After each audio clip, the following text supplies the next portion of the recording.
All right, Kip, we were talking offline here, but I wanted to record this because we were talking about a training partner of yours winning his match, and you were talking about how nervous you were as his training partner.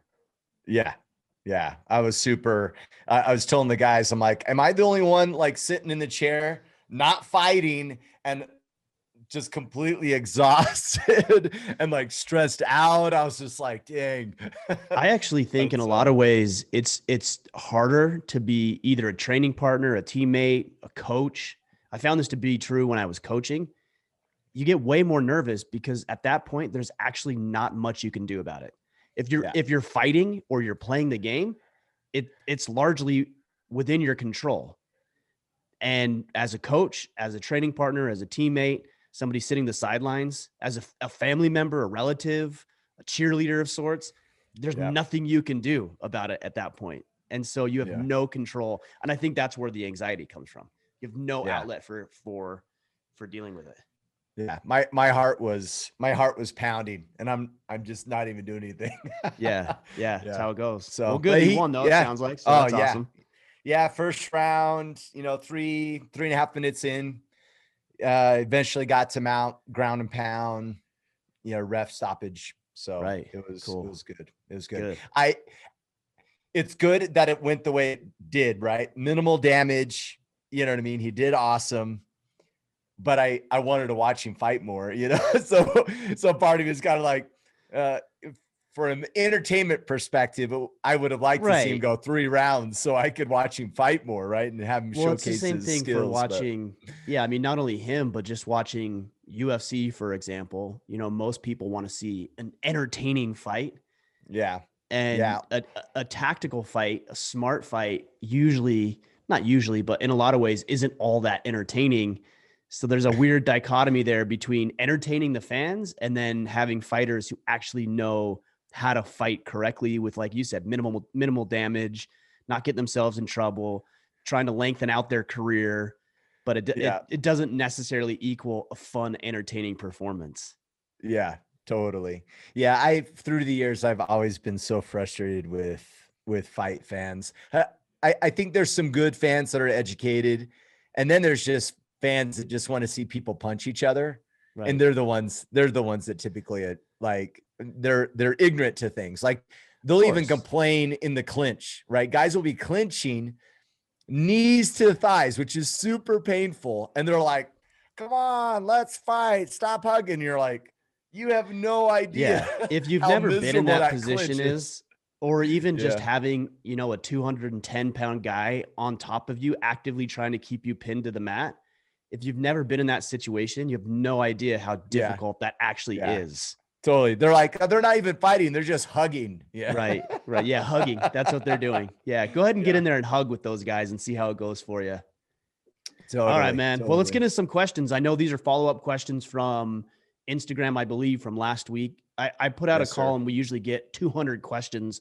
So needless to say, we can't get through all of them. We try to do a good job filtering through and picking the best ones. And so we'll get you some good questions and some mediocre answers.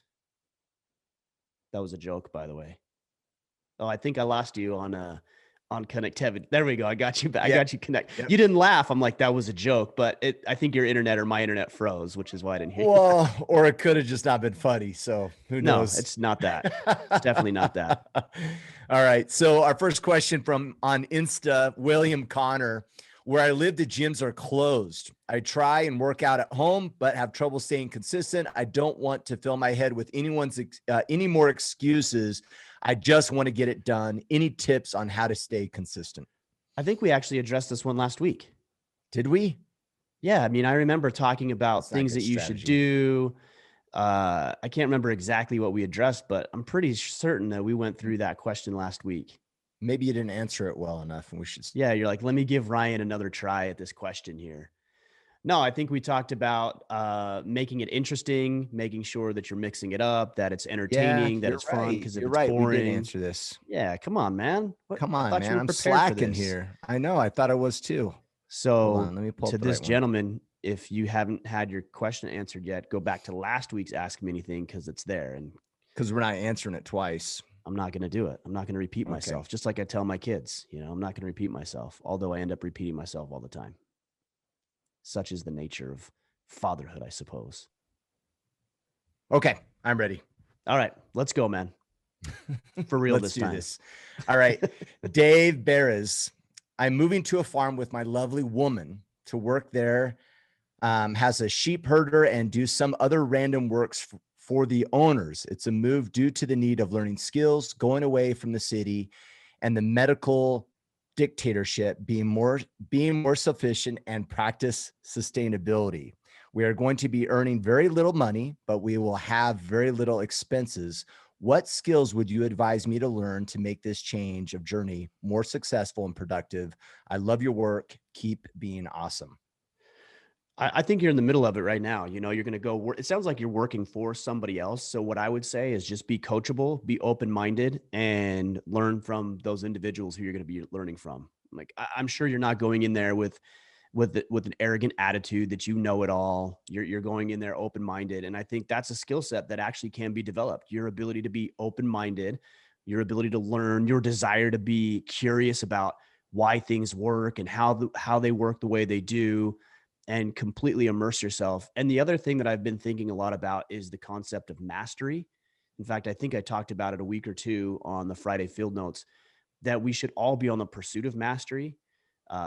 Mastery in and of itself, I don't think it's achievable because it's a moving target. It's like reaching your full Yeah. potential. Once you reach some element of your elevated potential, then you unlock new opportunities for even more potential that you didn't have previously. I mean, mastery is very much the same way, but that's not to say that you shouldn't be on the pursuit of it. So I think about the way, for example, that we show up in this podcast, or the way you show up at jiu-jitsu, or the way that you prepare and cook dinner, to the way that you train and the conversations that you have. Are you so lackadaisical in those things? And I think that's much of the way society is now, like so flippant, so casual and nonchalant about the way they approach things. And certainly there's an element for play and relaxation and enjoyment, but if you're serious about it, you would be serious about it, and you would learn and immerse yourself in all the little nuances and intricacies that most people don't see, like we were talking about with fighting. You know, most people don't see that because they're not on that path to mastery, and that's okay. But if you're going to try to improve in one area, whether it's reading a book or training jujitsu or the way that you communicate or the way that you present yourself, then you ought to be focused on those intricacies. So I would suggest to you that you should be curious. You should have a desire to be on the path to mastery, and that you should be humble and open to things that you never would have imagined you would have been learning through this process, which actually sounds like a pretty cool scenario and circumstance that you get to be part of. Yeah. Yeah, totally. All right. Colton Briner, 97. Any advice for balancing self-improvement and a newborn child? My son should be born any day this week, and I've been dedicated to workouts along with reading, and I have felt a great deal of benefit to this discipline. But at the same time, I don't want to continue with all of my habits if it takes away from time I can be with helping my girlfriend and spending time with our son. The podcast has been a pivotal part in turning my life around to be the father and soon to be husband I want to be. Thank you for all that you do. So yesterday I was working on the canoe with my son, and we were shaving a portion of the canoe down the strips that we have to put on there, and you have to match it up just right. And as you put it in, you have to bow and flex the strip while you wedge it in there. And then once it's wedged into the right place, then you straighten it all out, and then you can staple and glue it where it needs to be. And I was thinking about it because I was pulling it out of the spot where we had just measured and shaved it down to the right shape and size and angle. And I was pulling it out, and I was bending the cedar strip, bending. I'm like, please don't break. Please don't break. Please don't break. And I bent it, and I popped it out of there, and it didn't break. And so we glued it all up, slid it back in there, flattened it out, glued, stapled, good to go. So I tell you this story because this is very much the way it's going to be for you, especially with a newborn baby. You've got to bend. You can't break. You don't have the luxury of breaking because your girlfriend's there, your baby's there, you have responsibilities, you have obligations. So you cannot absolutely break physically, mentally, emotionally. It's just not an option, but you can bend. And so you're talking about working out, you're talking about your priorities, you're talking about reading and taking care of yourself and listening to these podcasts. those things shouldn't go away, because if they do, you run the risk of breaking. But you need to consider that your schedule is going to change, right? The baby's going to be waking up at all hours of the night. Your girlfriend's going to need your help here or there, above and beyond what she may have otherwise needed. So I'm not telling you not to get those other things in. I'm just telling you to get them in where you can, and realize this is the season for pliability. This is the season for you to adapt and adjust your schedule as necessary so you can fulfill and meet your obligations, but still take care of yourself. And most guys, what they'll do, I did it. Kip, you've probably done it to a degree. Yep. My friends go, my hobbies go, my exercise goes, everything goes, because I think that the priority should be my wife and kids, and it should. But it comes at the expense of your wife and your children if you're not taking care of yourself. So maybe you need to wake up an hour earlier and you need to get some more exercise in. Or maybe your lunch break, if you have, and I'm just making up assumptions, but this will give you an example. Let's say you have a 35, 45-minute break at lunch. Well, maybe you take 10 minutes and you eat really quick, and the other 30 minutes is, okay, I'm just going to do push-ups and air squats and burpees in my office. There's ways to get this stuff in. You're just going to have to be a little bit more creative about it, and you're going to have to flex and bend without breaking in order to make sure you still take care of yourself. But do not ditch your friends. Don't ditch your hobbies. Don't ditch your activities and your exercise. It will be a detriment to you and everybody you care about. I promise you. Yeah. And you'll find a way. Hold the baby and do air squats for 30 minutes. Do some curls with the baby. Actually, don't do totally. That. I would. Well, let the baby grow a little bit. Do it on the couch or something. But you can do air squats, an hour of air squats, man. Woo. That's a good workout. It's to reiterate what you're saying. So as you know, I went down to Parowan over the weekend. What's Great Parowan? little town. I don't even know what that is. Parowan. I don't know. It's a blip. Oh, did I pronounce it wrong? How do you pronounce it? It's close enough. We get you. Okay. It's like calling hurricane. I don't know what you're talking about if you say hurricane. Okay. Anyhow. Anyways. Parowan. Yeah. You went to the Dairy Freeze. Yep. Dairy Freeze. It was good burger, man. Good fries. Saw Mr. Jenkins. It was good times. But anyhow, so we had a long drive to go down there. Hold up. Yeah. You guys can't be, you South Severe guys can't be running around Parowan just without any chaperone or without any supervised supervision. I don't know what you guys think you're doing. Well, you're not around to stop us from coming in. All right. Sorry. Go. Okay. So we had a long drive down there, roughly about 2.5, 3 hours, I think it is. Anyhow, so I was talking with my son, and we're talking about a family member that's struggling, and his life's kind of difficult. It's always been difficult, and he's going through some more difficult times. And we're talking about how unfortunate that is. And what I told Kiave is kind of what you're saying here. I told him, what's interesting is his life would be so drastically different if he just got up in the morning and did a daily workout. Oh, absolutely. His life would be drastically different if he just read a book for 30 minutes a day. If he actually just took care of himself, that heartache, pain, and suffering that he has brought upon himself, there's a great deal of it that would have never happened if he just took care of himself. Right. Because when we take care of ourselves, we now put ourselves in a position to serve others better. Yeah. And I know we say it all the time, but it's like so true. I'm thinking of this guy, good guy, hardships, self-inflicted. Why? Because the lack of some self-discipline and put yourself up first, to put yourself through the grinder to become better. That's it. That's the solution, man. Well, I think it's crazy. Part of the problem, it is. It's saddening. It's maddening also. But I think part of the problem is that it seems so almost trivial that it's really easy to overlook and think, well, that couldn't be it. Right. If you're in the throes of despair, you're struggling in your marriage, or you're struggling with your weight, you're running up against a medical diagnosis, or you're in the middle of a bankruptcy, or you just lost your job, or your wife said she wants a divorce. Those are dark times, man. And so a lot of guys they'll take drastic measures, And when I say that, they take both positive and negative drastic measures. Like some guys, it's horrible, but they will attempt to kill themselves. That's a drastic measure for a situation that is entirely, the situation is not entirely within your control, but the way you respond to it is. That's a drastic measure. Or they'll sedate themselves through drugs and alcohol. Right. Drastic measures. To avoid the scenario. Yeah. Exactly. So when you're in those difficult circumstances, and Kip, you've been there, I've been there personally, it's very hard it's even hard to hear somebody say, well, why don't you just get up and exercise in the morning? Yeah. Like if I were me, I'd be like, screw off, buddy. Like, you don't know what I'm dealing with. And yet you do, because everybody goes through these situations. So because it doesn't seem like it's a drastic measure to a real dire circumstance, or at least the interpretation of a dire circumstance, people don't think it'll work. Like that's why Admiral McCraven or something, he wrote the book, Make Your Bed or something like that. I haven't read it, but I know a lot of people, okay, make your bed. Like to somebody who's suicidal, that sounds insulting actually. Yeah. And yet it's these little things that we do.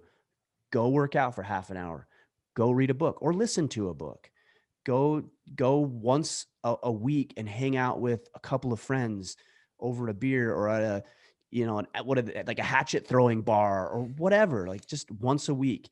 These little things that don't really seem like a big deal, when you start adding them together and compounding them together, your life, like you said, will drastically change. Think about it this way. Let's say you're going to you're going to get on a plane, you're going to fly from LA to, and you want to get to New York.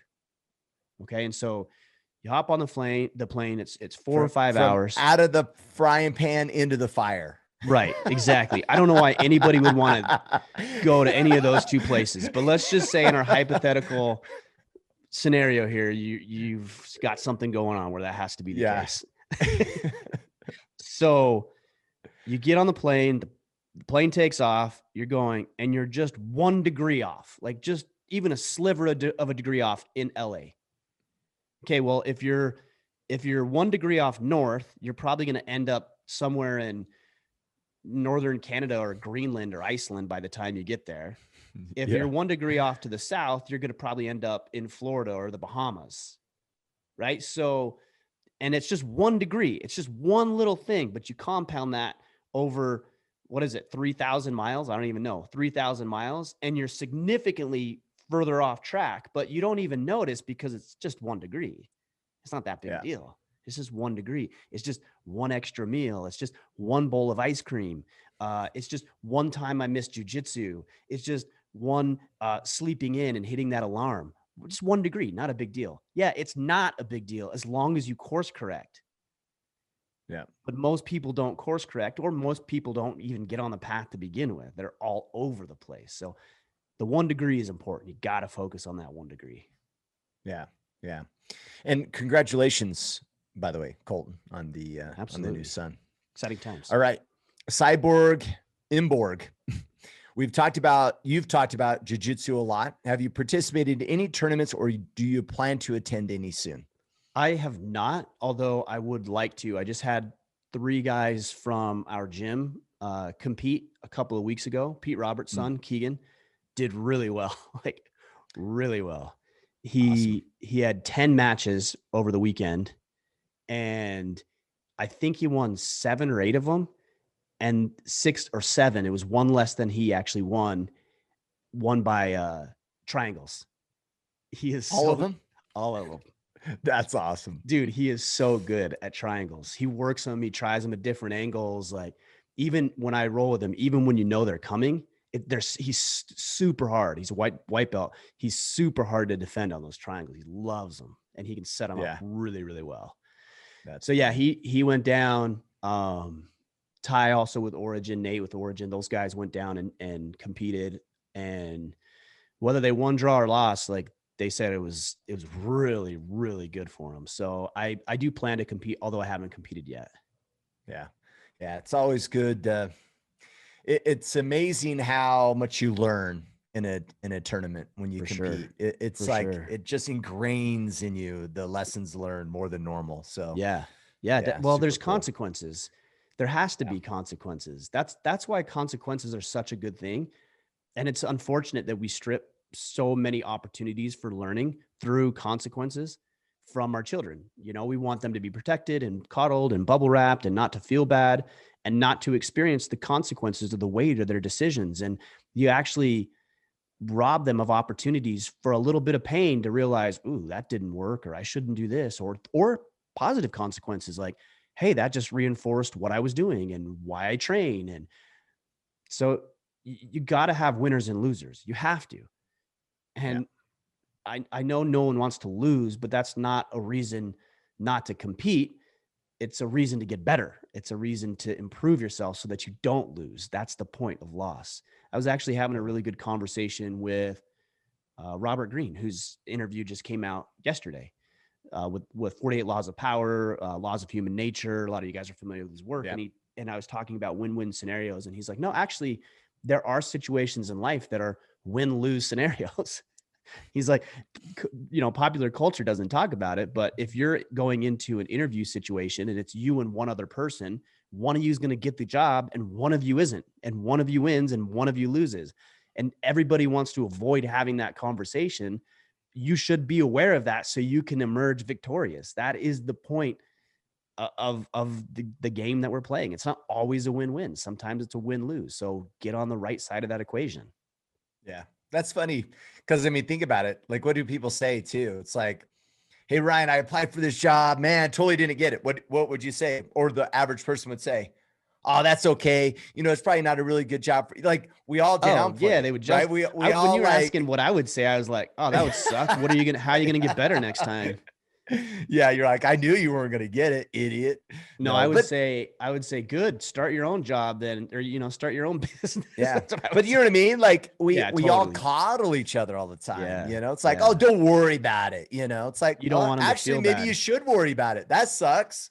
What are you going to do so you don't have to feel that pain again? This is the thing that we talk a lot about with emotions. Everybody wants to feel good all the time. And sometimes feeling like dog shit is actually the right response. If you lose, you should feel bad about that. If you don't get the job, you should feel bad about that. If you get on the scale and you've gained 20 pounds over the past several months, you should feel bad about that. That's the exact right emotion to be experiencing.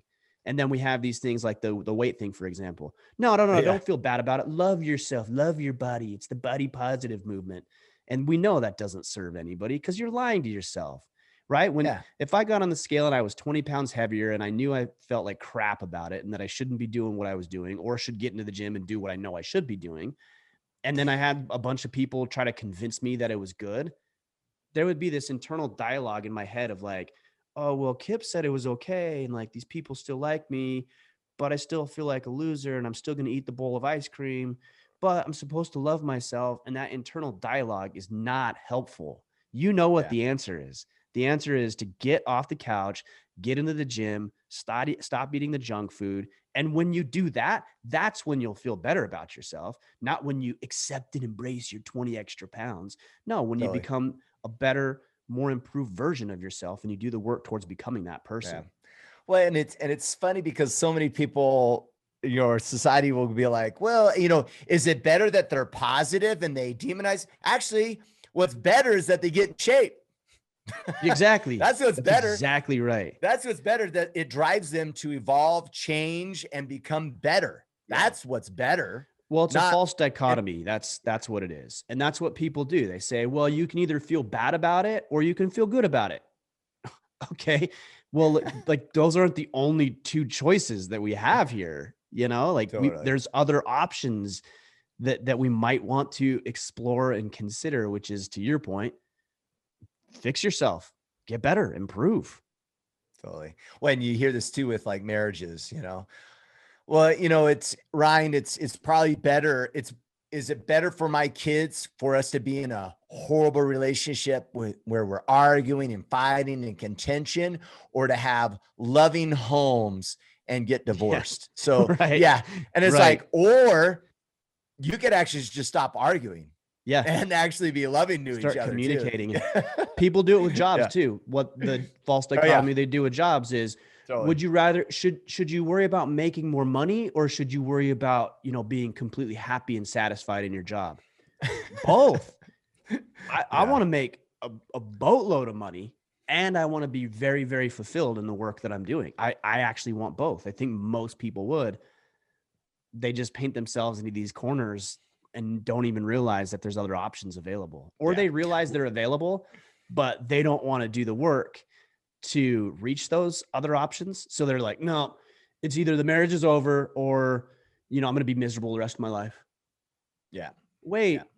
like there are other options, but you have to do the work. Oh, no, no, no, no, no. That's not going to work. You Yeah. don't know my situation. You don't know what I've been through. Yes, I do. Because no man is an island and everybody's been through the same shit you have to varying degrees, sure. But we've all been there. We all know what it's like. It's funny. All right. It's funny, but it's sad. Like it's pathetic too.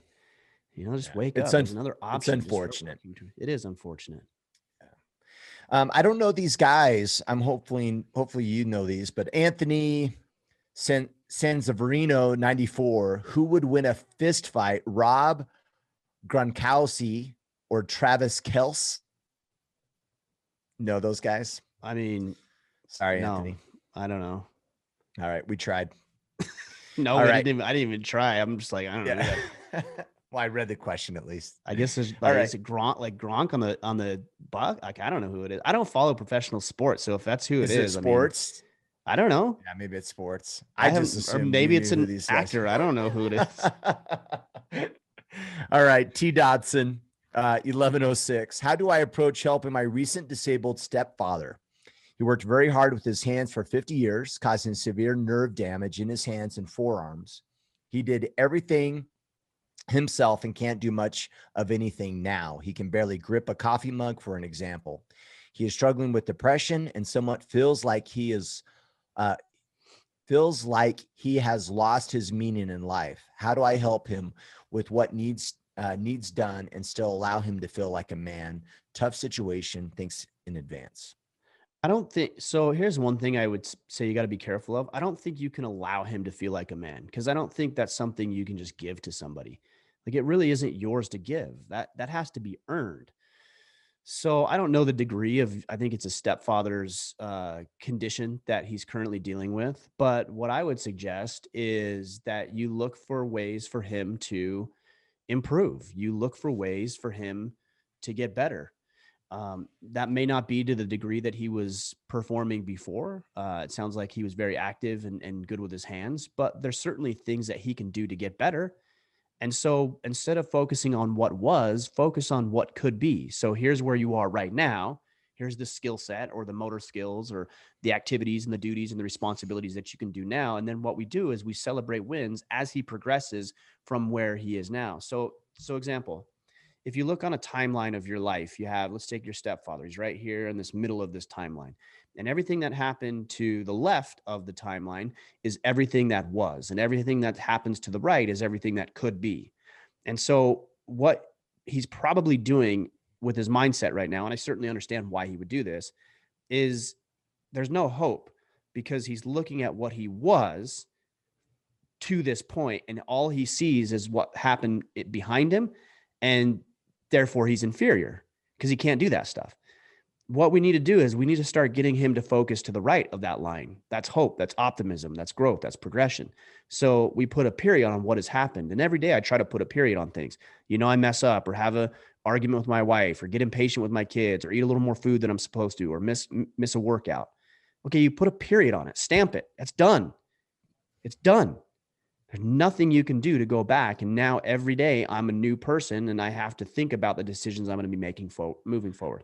So I think your job should be to get him to focus on this point as a starting point and look at the hope and the optimism and excitement of what could potentially be. I've had friends who have been seriously injured or have become disabled and even paralyzed. And the ones that seem to overcome these scenarios and these situations are the ones who believe, okay, well, I am right now. I'm going to run a marathon. That's forward thinking. That's optimism. That's hope. The ones who don't do well are the ones that I used to be able to run a marathon and now I can't. So I don't I don't know how you get him focusing on this. I just want to give you that framework that you help him see what could be. And then as you acknowledge and recognize improvements in his motor skills and his functionality and his ability to perform, maybe there's new hobbies and activities that he can try and he can do that he wouldn't have done in any other context, that you begin to celebrate these things with him and you celebrate these victories. You don't do it over the top, because then it becomes like pandering, and no man wants to be pandered to, but you celebrate them and you honor them and you acknowledge them and you tell him good job and you recognize that he's improved. And then you form the connections. Hey, remember a month ago, man, you couldn't even hold a pencil and now you just painted a painting. That's awesome improvement. What do you want to do next? And so you focus on what's going to be happening moving forward. That's the best advice I could give, I think. And then, there might be some need for therapy in here, that goes above and beyond, your ability to talk with him about these things. Therapy might be something that would be very helpful, and making sure that he knows that doesn't make him less manly or helpless, that it actually is a tool like any other man uses a tool to improve himself in his circumstances. Yeah. Any books come to mind that in this scenario that he could introduce him to read? Because guys, I could see this being a difficult conversation. It's like, hey, how you doing today? Great. Hey, so I was really thinking you need you know what I mean? It's like, how do you introduce these concepts? I mean, I think it would be difficult if it depends on the situation. Yeah. I think if you're very close to your stepfather, I think it'd be an easier conversation than if you had a lot of distance from him, mentally or emotionally or even physically, I guess. Like something like Extreme Ownership. Another great book is As a Man Thinketh. I think that's very important. That's a really good one. Probably Viktor Frankl's book, Yeah, Man's Search for Meaning. Yeah. It's like rise above your circumstance, find purpose in life, regardless of where you're at. Right. Yeah. There might even be, here's one thing I've been thinking about books, because a lot of guys ask, like, hey, I've got this friend who's dealing with this thing, and I was thinking about getting him a book. What do you think? And again, I'm trying to put myself in somebody else's shoes and think, okay, if I was depressed or down or beat up or disabled or any number of factors that I'm dealing with, would I be in the position to read a book? Probably not, actually. Like I'm trying to wrap my head around this. I don't think I'd be all hyped up and hopped up on reading some book you gave me. But if you read a book, so Kip, let's say I'm in that situation and you read this book and you came across Man's Search for Meaning and you read it and you're like, oh man, this would really benefit Ryan, somebody I care about and love and want to make sure he thrives and succeeds. I think a better way to approach this is for you to read the book and then you to grab a highlighter and highlight pages and passages that you think are valuable, and then just dog ear them and say, hey, you know what, Ryan, I was thinking about it. I was reading this book over the past couple of weeks, and man, I really love the book. And I thought there was, 5 or 10 different passages in here that I know you're going through a hard time, but I think you'd really appreciate these perspectives. And you gave me that book and it was all dog eared and highlighted up for me.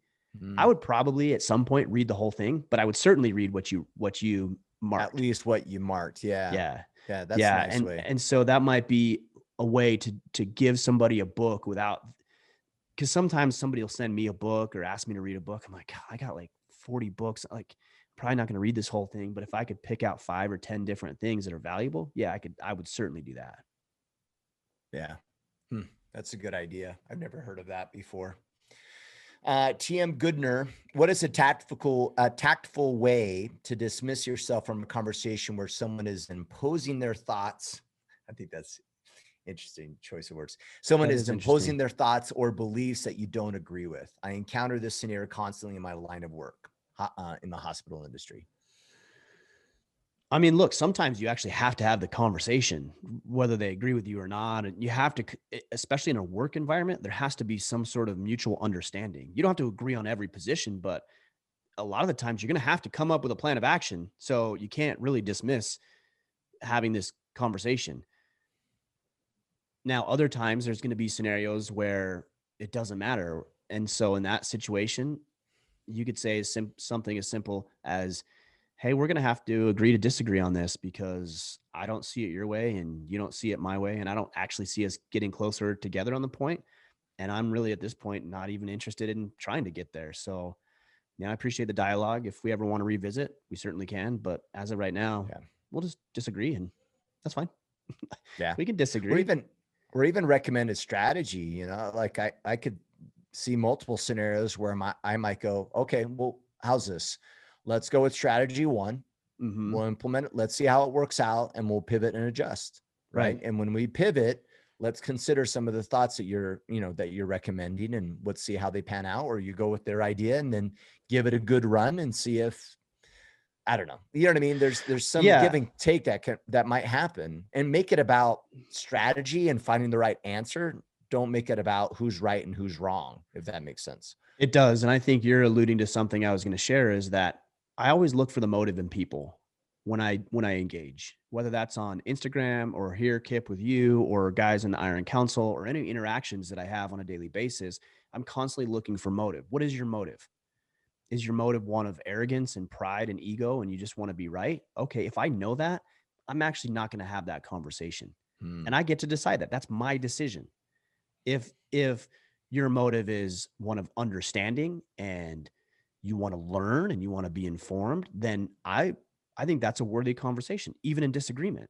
I remember having a conversation with a gentleman. His name is Amal Easton. He's a jiu-jitsu studio owner in Colorado, and we were hunting together at the end of last year, and there was a lot that we actually disagreed with, but I really, really respected, not his position so much, because I just didn't agree with it. And I don't think he Yeah. agreed with mine, but I respected him as a person, because I genuinely believe, even in disagreement, he was actually striving for understanding, knowledge, to try to look at it from a different way. And some we got a little closer, and some topics we didn't get closer at all. And that's okay. Like, we still respected each other and we still learned a new perspective. And I actually really enjoyed the intelligent dialogue with somebody who doesn't agree with me. So I think you should look at the motive. If it's a work environment, I mean, the motive should be to win. The motive should be to make more money, Yeah. to help the client, to fix this problem. And if that's the motive, then I think your suggestion is exactly right. All right, well, look, I want to win. You want to win. I don't think that this is the best path forward, but we both want to win. So, Kip, I'm willing to try it. Like, what's reasonable? Like, we do this for a month. Do you think that's reasonable to see if this is going to work? And you would say, yeah, I think that's reasonable, or no, we need 2 months, or whatever it is.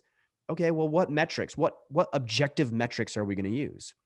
And you come up with some terms like, well, we would need to see this much in sales, or this much in revenue, or whatever the goal is. Okay. And so if you're telling me that if you don't see that, then we're going to come back to the table and we're going to implement something new, something that's different. So you start setting these expectations up front, so that you are moving forward, even though you might be implementing somebody else, because maybe you're wrong. Yeah. Like, you could actually be wrong. And so what is your motive? Is your motive Yeah. to win, or to be right, or to move the team forward, or to be arrogant, or to strive for understanding? Like, what? So you look for motives in others, but you also got to look for motives in yourself too, and be truthful Totally. about that. Totally. And everyone, and for those guys that, because I have to do this, I have to make sure that, like, put my ego in check and say, okay, am I disagreeing just because I want to be right? Does this serve the mission? And making sure that I put the mission first before my own personal desires, or, me attempting to protect my ego in some unique way. Right. But what's interesting too is people know, like, we all know those guys where that the thing that he's recommending or that he's debating about has nothing to do with the mission or what's best for the company. That it has everything to do about his ego, about looking important or something else. And so if you're listening to us and you're the guy that's, with the ego problem, no one's fooled. Everyone Right. knows. Right. Yeah. You're the only one thinking that, like, oh, it's what's best for the company, and you're willing to die on the hill for it. No. Yeah. Everyone knows that it's about you, Right. and that you're just being a punk, because you want it your way. So, like, I don't know. Yeah. It's I crazy think how easy you can sense it. you can. And I think sometimes it requires you bringing it up too. Hey, Kip, what is your motive Why are here? you willing? Yeah. Because Yeah. right now in this conversation, and of course you would have to do this only when appropriate. I mean, there's certain circumstances where you wouldn't be able to talk to a supervisor or a boss like this. But if you're on a level playing field, I would actually come to you, Kip, and I'd say, I've really been thinking about our conversation earlier, and I can't help but think that our motives aren't aligned. My motive is to increase the bottom line, to serve our clients better, and to grow the organization. And without trying to be insulting to you, it really seems like your motive is to lift and prop yourself up. But maybe I'm misunderstanding. So, can you help me understand what your motive is? And if your motive is genuinely to help the client, please explain to me how this is going to help the client. Yeah. Like, I would have that conversation. Totally. That's an assertive conversation. If it's a supervisor or a boss who's asking your opinion, yeah, I would definitely give it. And in some context, if my boss says, no, we're going to do it this way, okay. And I'm going to do everything I can to make sure that it helps serve the client, even though it is about that person's ego or pride or whatever it may be. Yeah. Well, and when you don't know, just ask the question, like you said, get more information so you can understand the motive or get behind it. Right. Right. It might just be a lack of information that you have. And you might not even the way I said it might have been a little accusatory. You might not even need to accuse. You could just simply say, what is your motive? In what way do you think that this will help the mission? Like, how do you see it playing out? That's a very good question without it being any sort of accusation against their motive, because you are just assuming that's their motive. So maybe you should be careful of being accusatory. Yeah. Yeah, for sure. All right. Jay back 88. I'm starting to invest money for my children. I've been only saving for them.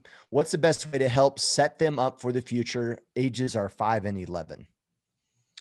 It sounds like you're already saving for them, so that's good. You could do, like, if you wanted to go the financial planning route, you could do 529 plans. Those are college savings plans, which I like because you can transfer those over to other children if your one child doesn't end up using it.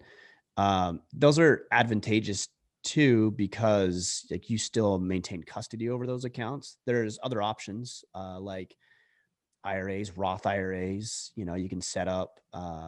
But when they reach 18, then that money is theirs. Like, you don't maintain custody over that. So you got to consider, is this something I want to give to my children? I actually take the approach of, I'm going to save and invest for me and my wife as much as I can and how we want to do it. And if I'm taken care of, then I know the kids will be taken care of. Because when they hit 18, if they need help with going to school or they need help with some sort of an investment or starting a business, if I've taken care of myself, then I've got the money to be able to do that. And if they're not doing what I think they should be doing, they're not living their life, they're not pushing forward, they're not leaving the nest, then it's my money. I don't have to give that to you for any reason whatsoever. So I think take care of yourself first. And if you and your wife are taken care of, then there's always options for how you can take care of the kids. You can gift them money. You can invest for, there's also, you can pay their college, you can pay for invest, you can do all sorts of things.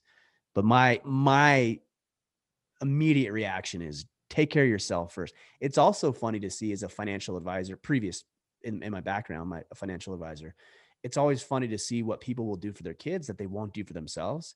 So, I want to save money for my kids. Well, cool. How much are you saving, or how much do you have invested? I don't have any. Okay.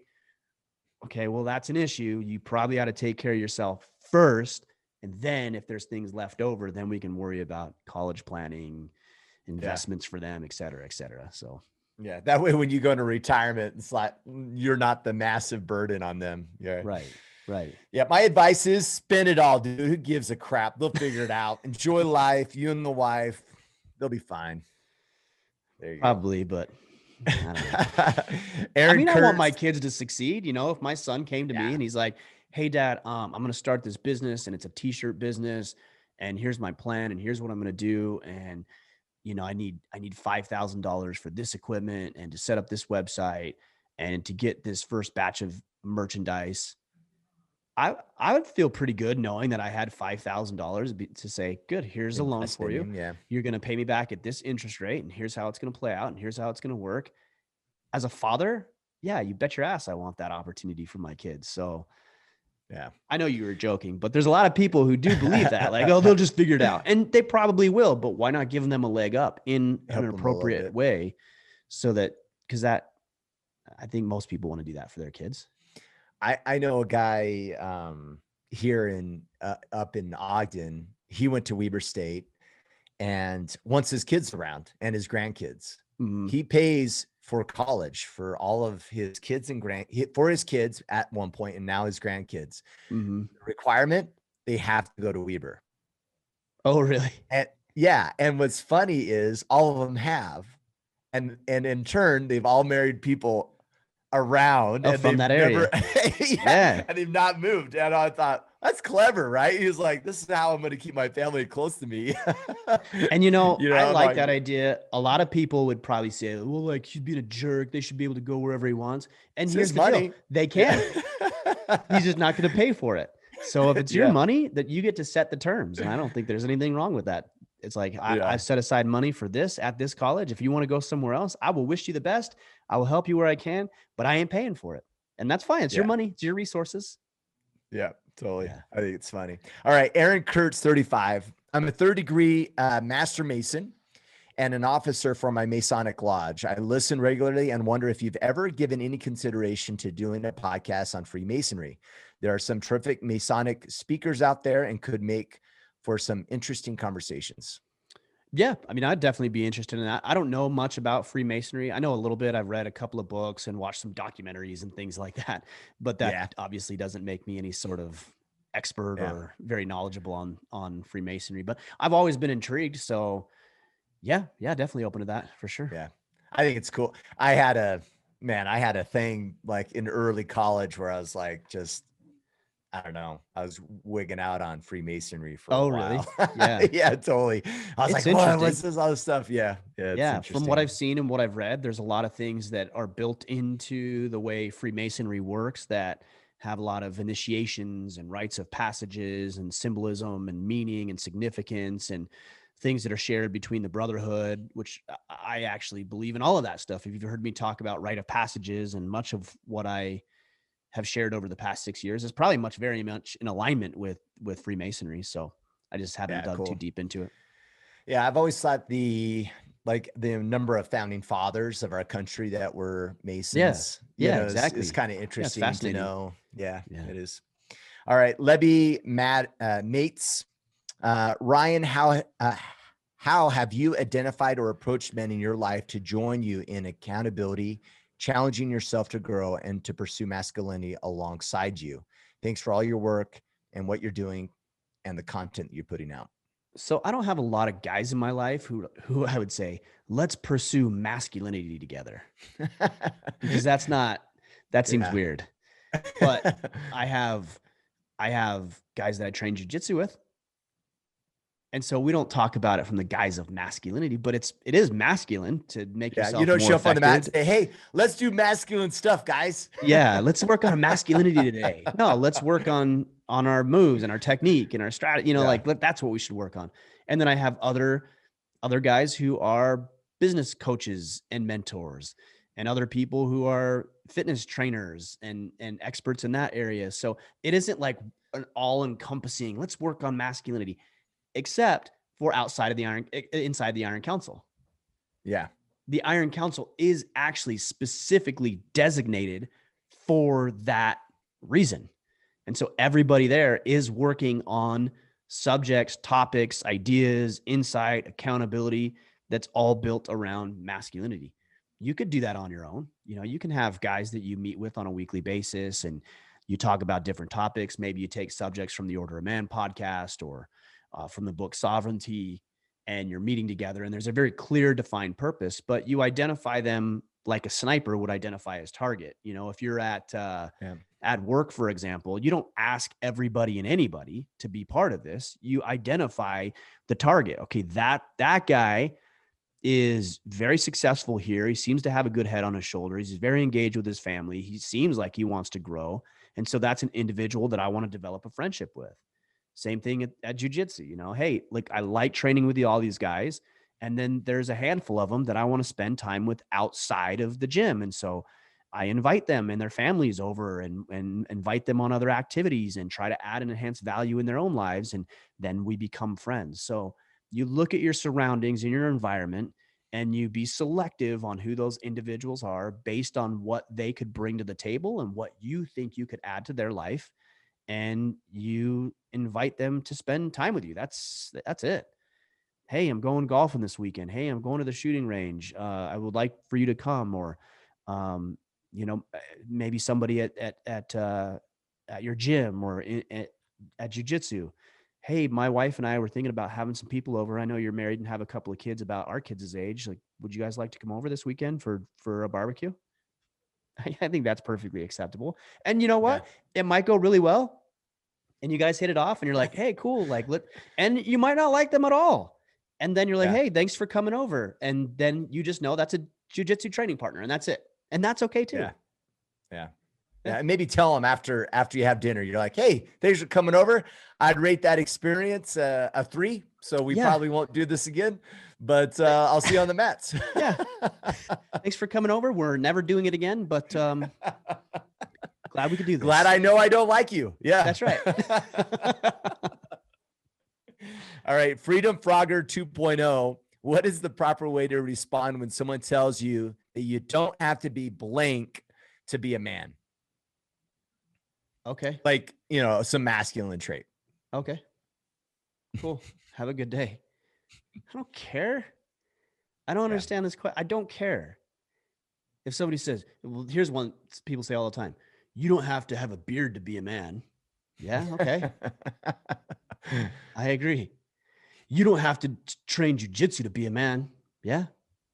That's true. Like, I think doing jiu-jitsu will make you a better man, but I don't think you have to train jiu-jitsu to be a man.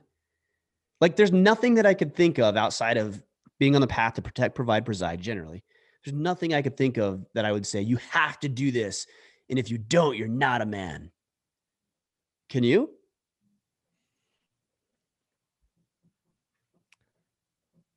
Like, what would anybody, what would anybody say? Like, you don't have to be strong. Okay. Well, that's one. You don't have to be strong to be a man. No, actually, you have to try to be stronger. Like, you don't have to be strong, because strong is subjective. But yes, actually, every day you should be working on becoming stronger. That is a manly thing.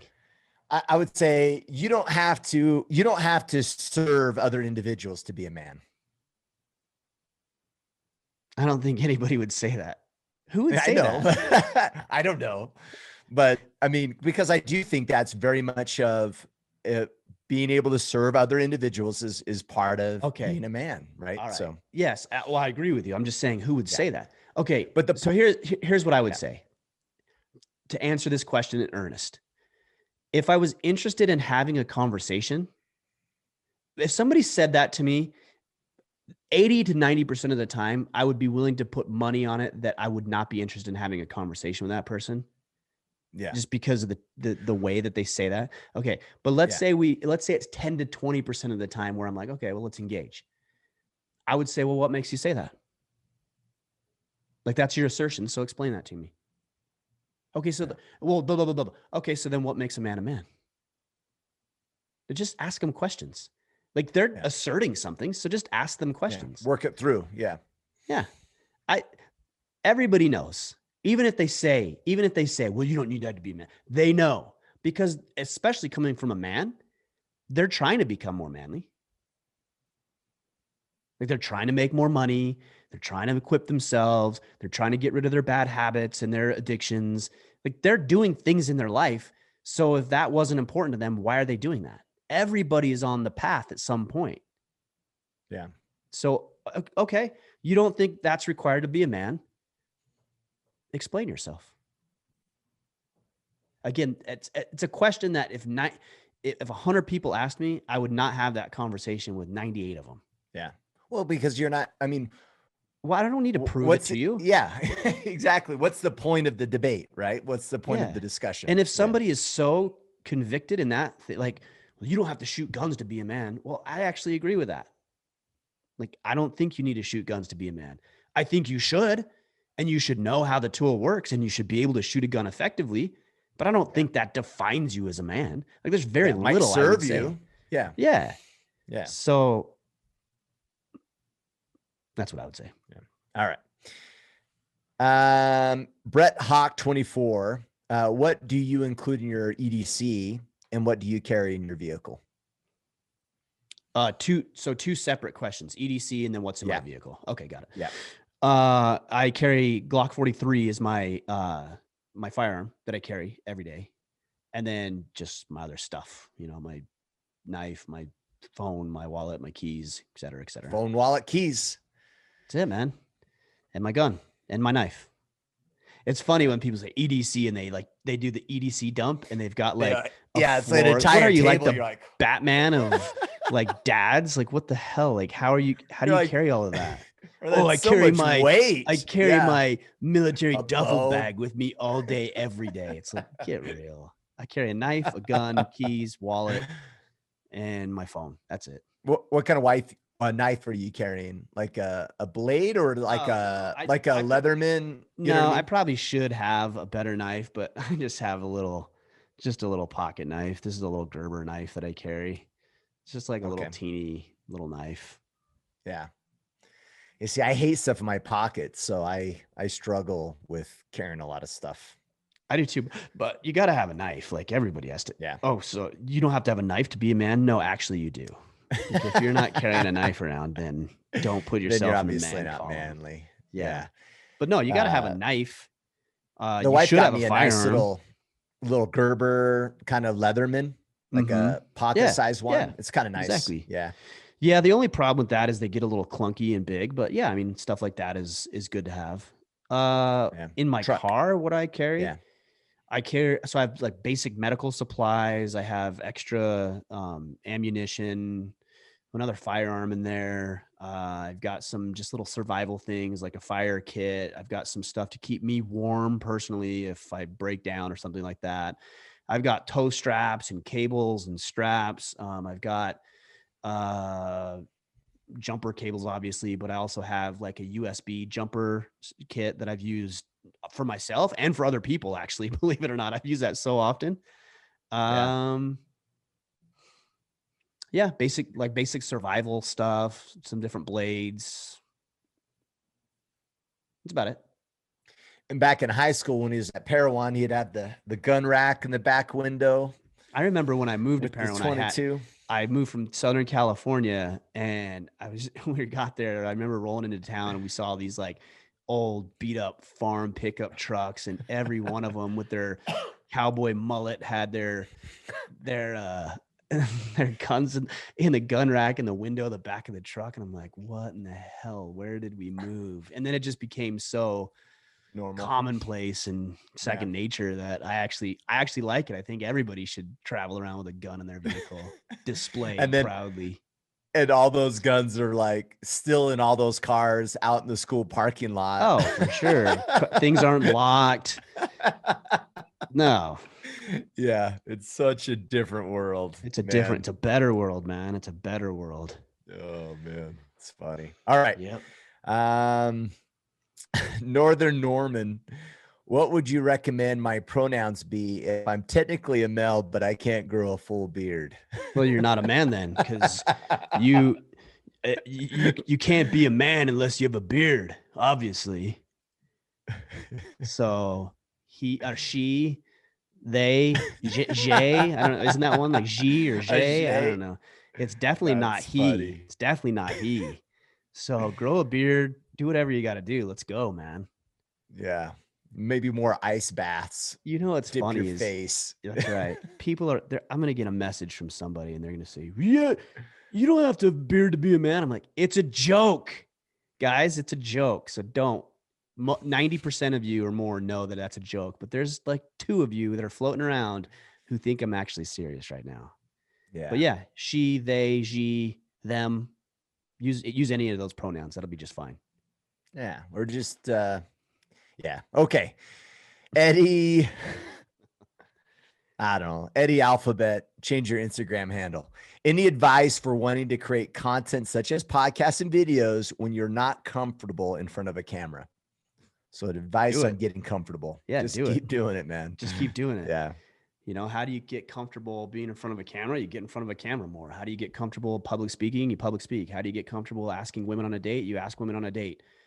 It's just familiarity. Yeah, that's all it is. I actually had a couple of memories pop up from videos that I had posted on Facebook and Instagram and whatnot. I'm like, oh my gosh, I still have the first YouTube video I ever did on the YouTube channel. I just thought, oh my gosh, I was watching that the other day. Yeah. Yeah. Asia and I were like, let's watch a comedy. I'm like, oh, no. I got something better. Did you really watch it? I've seen it before, but You've I was seen it. joking. I didn't say that. No, Yeah. I know you were joking. I just didn't know if you've seen it. But yeah, No, I mean, it's saw. not bad. It's not bad. No. But it's just not you look so good. much different too. You have like a Totally. baby face. Yeah. Yeah, exactly. Yeah. So reps. Yeah, just do it. Just reps. I'm just trying to again, I'm trying to answer these questions in earnest because I hate it's like just do it. Would you say the fear with that is being too wrapped up about what people think? But I mean, if you're doing that is the fear. Material, you should care about what people think, I guess. I don't know. Yeah, because if nobody saw it, if you knew nobody was going to see it, you would not be afraid. Yeah. Right. Like if I got a camera there, I got a camera there, I got one here, I got a bunch of cameras in here. If I knew that whatever I was going to put out there, or whatever I was going to record wouldn't go out to public, I would just record. I would sit in here all day, every day and record. Like that wouldn't be an issue of mine. So what's the difference? The fact that somebody else is going to see it and judge it. That's the issue. Everybody's worried about the perception of others. And that's actually ingrained into us. It's a defense mechanism to keep you alive, because I need the tribe 1,000 years ago. I need the tribe to like me. I need the tribe to perceive that I'm valuable. Otherwise, I'm going to be ostracized. I'm going to be out on my own and I'm going to die. So that's there's a dichotomy there, right? Because to some extent you should care. Otherwise, this podcast wouldn't be successful if you didn't obviously care, if there's a following, right? Yeah, I agree. I think the fact that you care is indicative of something that's important to you and something that's probably a worthy pursuit for you. So you should care. It becomes an issue when it paralyzes you to the fear that to the point that you just won't do it. Don't take action. Yeah. Yeah. So if you're doing it for the first time, look, here's the other cool thing about it. The first couple of videos that you do, the ones that you're going to suck at, and you are, like, let's just be realistic about this. It's not going to go well. The first videos that you do, nobody's going to see them anyways. Yeah. Because you don't have a following yet. Yeah. Right, nobody's going to see them. You're going to have 10 people watch it. And those 10 people probably like you. Yeah. Nobody else it's your mom, it's your wife, it's your sister, it's whoever. And they might razz you, tease you, give you a hard time, but it's all in fun. Nobody else is going to see it. And if it happens to go viral, that's because people like it. Yeah. So you're fine either way. What's your thoughts on trying to be genuine more? Just be a little bit more raw, kind of like what we do here, right? Like I feel like if we overscript things and we try to, you know what I mean, force something, then it comes across not genuine. And yeah, I agree. I think there's been times where I've scripted out conversations or over prepared for a podcast, and it just came across as disingenuous. It wasn't as engaging. I didn't feel like I was doing any justice to my guest or to the people that were listening. So yeah, I really do think you should not script things, but you should probably take some notes. Like I take notes here whenever we're having conversations or wherever I'm going to do a Friday field notes, but I don't stick so close to the notes or to a script that it comes across as disingenuous. This is something that but I've been doing it for 6 years too. So it flows a lot better. So you'll gradually work into it. You just get started. It's fine. You just get started. You'll be good. All right. I am Michael Hilton. What would you recommend as a good resource / book for communicating more effectively? I would communicate more effective. I would communicate more. Yeah. Like the answer isn't to go hole up in your room and read a book about communication. It's to go into situations where you can communicate. That's the answer. Yeah. I'm not saying you shouldn't read about communication. You shouldn't study about it, but don't let it come at the expense of you going to a networking event or a BNI or a chamber meeting or a conference or on a Zoom call, somewhere where there's going to be a lot of people. That's where you really cut your teeth. There's books like the Assertiveness Workbook is one that I recommend a lot. I think that's the best one. No More Mr. Nice Guy is another good book, because I think sometimes those who have an over-exaggerated fear of speaking, usually it tends to be that they're the nice guy where they don't want to risk offending anybody or upsetting anybody. So they don't go out and have these conversations. So yeah, No More Mr. Nice Guy, the Assertiveness Workbook. But outside of that, I would spend more time like online trying to figure out, okay, where are people congregating? Oh, there's a chamber luncheon. Okay, I'm going to go to that. Yeah. Right? Or there's this conference coming up. I'm going to go to that and actually go where those people are. And also, so here's a thought. So a couple of weeks, it must have been maybe 3-4 weeks ago now, I went to Soren X's Winter Strong event that they do each year. And I'm typically I'm a pretty introverted person just by my nature. I think I just don't need to be around a bunch of other people. Like I'm completely content not being around other people and can get my energy in other ways. So I go to this event and I saw a couple of people on the ground. They were starting fires with their bow drill. And these were two individuals that I knew were going to be there and I wanted to meet. And I was interested in what they were doing. And I walked up there. I'm like, hey, I remember I've followed you on Instagram or whatever. And I really like what you're doing. And I've never really known how to do this. Like, can you walk me through it? And they're like, oh, yeah, sure. And they showed me. And we actually had a really good conversation. And I left the conversation thinking, man, that was really easy to go talk to them. 3, 4, 5 years ago, I would have struggled. I would have fought with myself. Like, I don't know, like this, I don't know them. They're going to think I'm weird or this is awkward. And I just remember so nonchalantly just walking up and saying, hey, I wanted to meet you and that's really cool. Can you show me? I've always been really curious. And then you give that person an opportunity to share and showcase their talents and their abilities. I mean, what a great way to break the ice. And then we ended up having a really good conversation. Not only that, but throughout the rest of the weekend, because I didn't make it a big deal.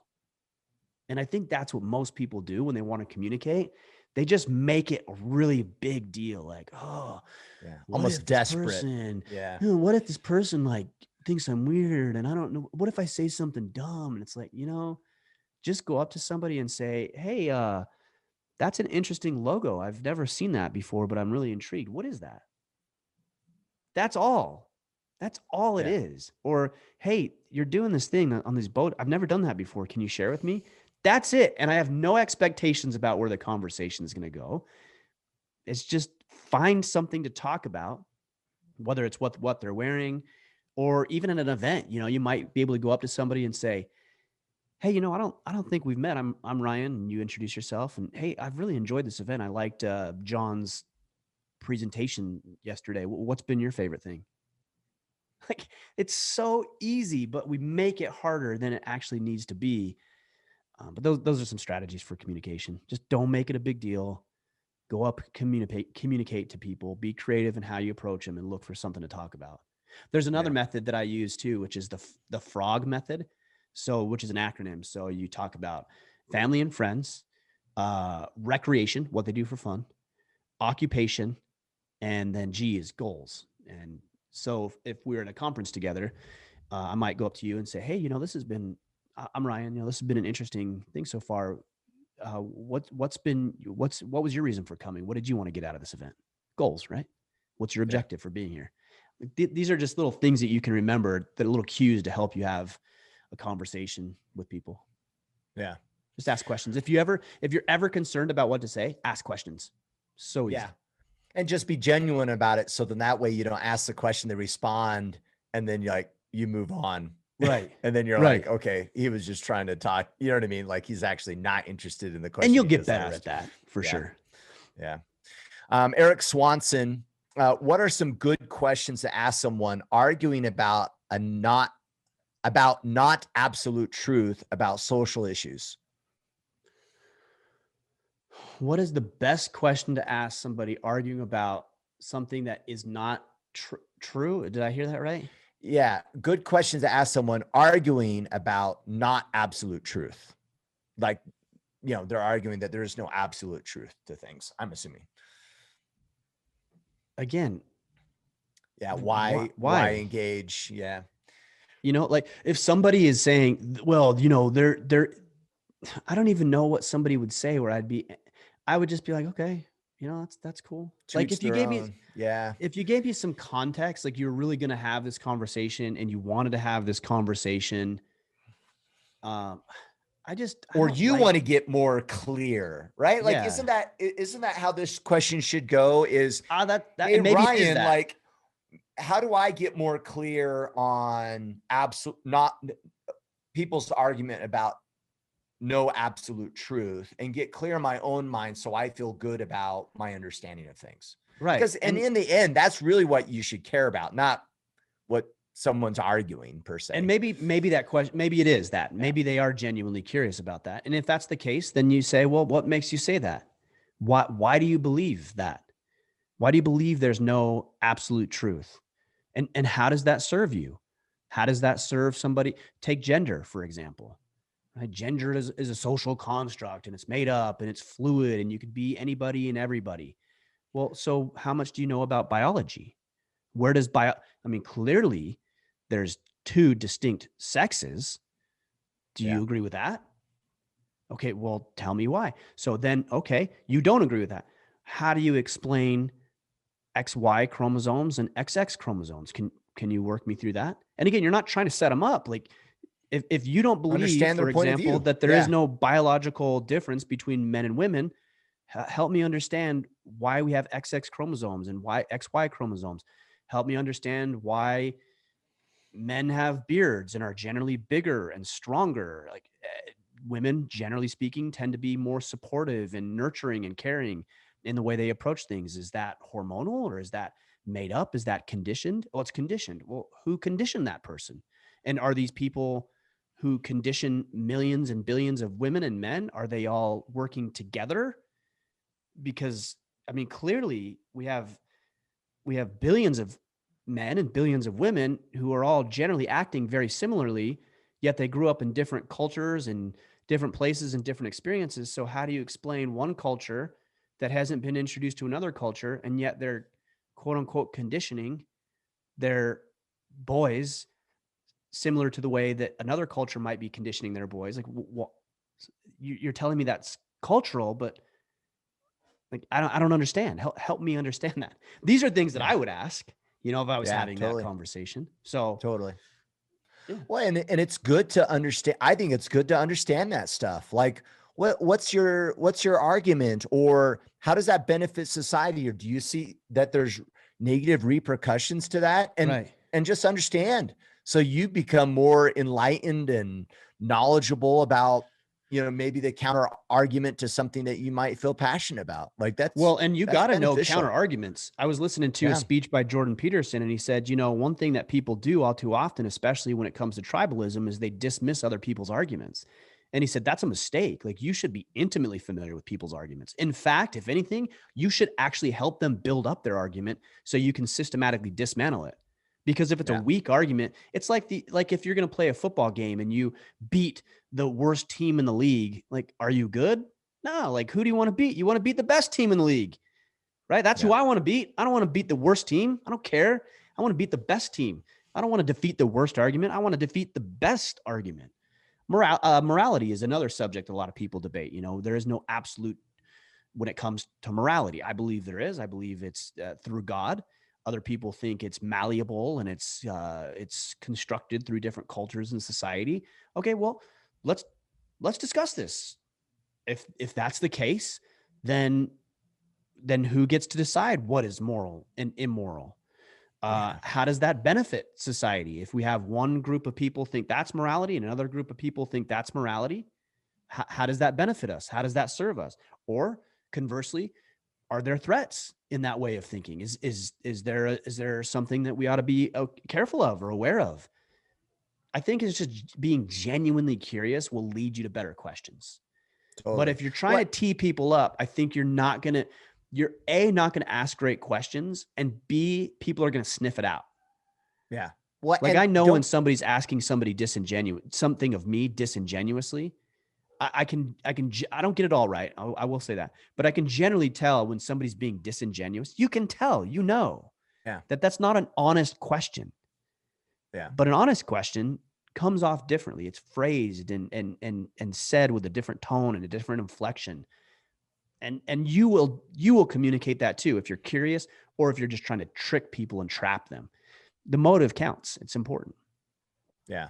Well, and I just don't be that guy. Like, really, your point in life is just like, you know what I mean? Like, focus on increasing your knowledge. And I think sometimes when we dive into these questions, we also realize that the person we're talking to is not well informed. You know, Yeah. you start asking enough questions and they can't answer them. Then you're like, oh, okay. You're just using talking points. You actually don't understand this well enough. Moving Right. on, you know, Right. and then just don't engage because they're not going to enlighten you in any way. You Yeah. know? And it's So funny because the morons, or the ignorant, we won't say morons, we'll say ignorant. The ignorant can actually lull you back into the argument. Then who's being dumb? Like, so let yeah, me give you an example. rise above it. Yeah. Somebody talks about some subject. Let's take gender, for example. And so you engage and you have this discussion with them. And then you realize, like you said, they're regurgitating some talking points, but they haven't delved into it. And what I've said in the past is, like, I'm just not, these questions that you're asking, they're not honest questions. You obviously are very emotional right now. You're not responding with reasoning or any evidence to back up your claims. I'm just not interested in having this conversation. And then what that person will do is they'll say, well, just because you don't have any good responses to your thing. And what they're trying to do is lull you back in. And if you let that person, that ignorant person, lull you back in, then you're actually in the wrong. Yeah. They will deploy every little manipulative emotional strategy to get you back into the conversation. And if you fall for it, then you're the idiot, not them. Yeah. All right, let's take one or two more. Okay. Oh, I actually have to wrap up, man. I'm sorry. Okay, let's wrap up. We'll finish. Okay. That's what I meant to say. What did I say? Okay. Did I say something else? We'll say 2 or 3 more. Yeah. And then we'll finish next week.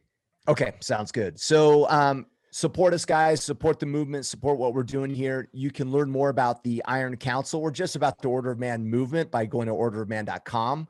If you want to learn about the Iron Council as a specifically, go to orderofman.com/Iron Council. And as always, you can support and follow us by subscribing to the podcast, subscribing to the YouTube channel, as well as following Mr. Mickler on Instagram and Twitter at Ryan Mickler, and then supporting the movement through swag at the store. That's store.orderofman.com. Anything else you would add? Facebook? No, that's it. Just All right. just keep going. Keep asking those great questions. Keep subscribing. We've got some great interviews coming up, including yesterday's podcast with Robert Greene. And we'll keep chugging along. Thanks, guys. Go out there, take action, become the man you are meant to be.